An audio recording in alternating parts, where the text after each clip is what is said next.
Ustadz, suami ana ketahuan chat dengan wanita lain dengan percakapan yang tidak pantas. Ana sudah tabayun pada keduanya, katanya tidak ada apa-apa. Saat bertemu dengan mereka, suami malah seolah-olah membela wanita itu. Wanita itu teman sekantornya. Ana sakit hati, Ustaz. Apa yang harus ana lakukan? Suami ana dingin dan sepertinya tidak ingin memperbaiki hubungan kami. Jazakallahu khairan. Haibati fillah. Nih, ketika berbaur di satu kantor, laki perempuan kumpul, jadinya kayak gini. Tiap hari ketemu. Apalagi ketemu dengan wanita yang kalau ke kantor penampilannya mengesankan. Dia tanya ahlan wa sahlan, ketemu istri, ribut sama istri. Maka dia lebih suka berangkat ke kantornya. Kadang-kala telat-telat pulang dari kantor. Berangkatnya di awal waktu, pulangnya telat. Coba kantornya laki semua. Dia mungkin, ya Allah, kepingin cepat pulang dari kantornya. Apa yang harus dilakukan? Ya anti perbaiki, suami anti. Pertama, kalau tadi dikatakan ketahuan chat, usahakan seorang istri itu tidak membuka handphone suami. Udahlah, serahkan itu kepada Allah Subhanahu wa ta'ala. Kecuali tanpa sengaja. Karena ada wanita-wanita yang suka memata-matai suaminya. Dipasang GPS di motor suami. Omongnya seperti itu, jangan. Nanti akan hidup merana dengan cara seperti itu. Maka sekarang kalau dikatakan anti sakit hati, pantas. Tinggal sekarang anti tidak perlu berbicara dengan itu wanita. Kalau sudah chatnya dikatakan chat yang nggak benar, anti bagaimana mengajak suami beriman. Beriman. Bukan bicara meninggalkan hal itu dahulu. Karena jelas itu nggak boleh.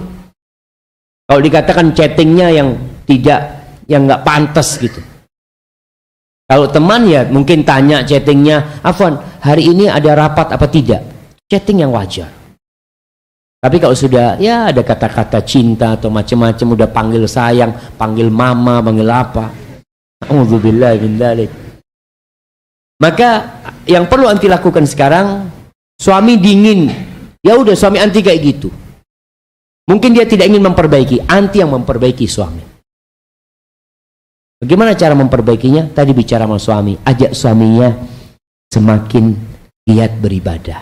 Bang, besok kita puasa sunnah ya bang. Udah, urusan chatting udah tutup.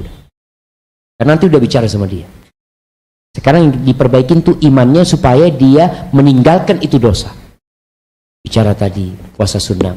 Bang, kayaknya kita udah lama gak baca surat Kahfi bang, hari Jumat bang. Kita baca bang ya. Mulai seperti itu ya. Kalau anti membicarakan masalah chatting itu lagi, yang ada ribut.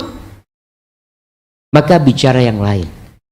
Tadi di awal kita sampaikan bahwa keimanan itulah yang menggerakkan kita untuk melakukan ketaatan, meninggalkan kemaksiatan.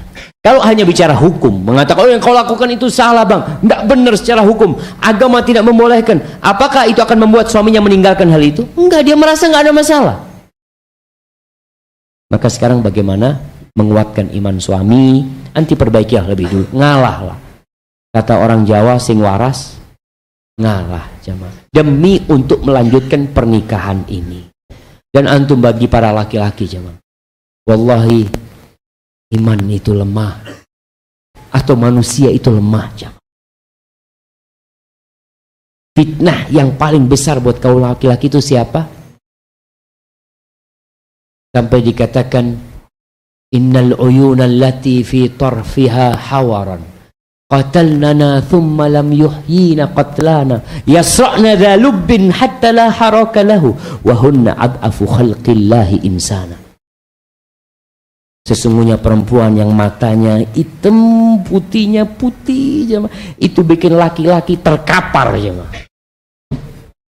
Orang yang cerdas, yang berakal, yang berilmu ngelihat perempuan kayak gitu, kalau ngelihat, kenapa disuruh menundukkan pandangan? Kalau engkau melihat, habis engkau. Engkau sampai ngelihat sampai nggak ada gerak jemaah. Allahu Akbar. Oh, ya. Padahal perempuan itu makhluk yang lemah, maka kita diperintahkan untuk menundukkan pandangan. Ada batasan-batasan ta'amul ya, pergaulan laki-laki dengan wanita, ada batasan-batasannya. Bukan Islam ini ingin mempersulit hidup antum. Bukan ingin menyengsarakan kehidupan kita, tapi ingin menyelamatkan antum dari kesengsaraan yang sebenarnya. Wallahi sekali ngelihat wanita jemaah, malam nggak bisa tidur. Ngelihat istri antum, aduh. Iya, antum tidak akan bisa menikmatin istri antum, karena antum kebayang sama itu perempuan. Maka tolong jaga pandangan mata kita, dan para wanita pun ingat, karena banyak godaan di luar, tolong engkau bikin rumahmu surgamu. Pakai baju yang indah-indah ketika suami datang. Jangan pernah suami datang kecuali engkau membukakan pintu. Ada perempuan, yo selalu Ustaz, soalnya anak kunci memang pintunya Ustaz. Jadi selalu dia bukakan, enggak, bikin dia suami datang sebelum dia ketuk pintu, nanti bukakan pintunya. Ahlan wa sahlan, Masya Allah. Ana sering katakan, jangan pernah tanya sama suami dari mana. Tanyakan kepada suamimu, mau apa? Itu kalau suami ditanyain mau apa, Allah, lewat semuanya itu ya mah. Sahih ya. Maka tolong perempuan punya kekuatan untuk itu. Banyak masalah-masalah problematika itu yang insya Allah solusinya ada di diri anti. Tinggal anti mau atau tidak menyelesaikan masalah ini. Hadza wallahu a'lam bishawab.